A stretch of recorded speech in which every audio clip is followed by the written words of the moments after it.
रथमध्याम् हस्तिनादप्रबोधिनीम् श्रियम् देवीमुपह्वये श्रीर्मा देवीर्जुषताम् कांसोऽस्मिताम् हिरण्यप्राकारामार्द्राम् ज्वलन्तीम् तृप्ताम् तर्पयन्तीम् पद्मे स्थिताम् पद्मवर्णाम् तामिहो वह्वये श्रियम् चन्द्राम् प्रभासाम् यशसा ज्वलन्ते श्रियम् लोके देवजुष्टामुदाराम्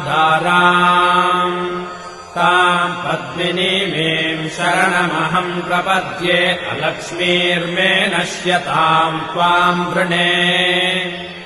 आदित्यवर्णे तपसोऽधिजातो वनस्पतिस्तव वृक्षोऽथ बिल्वः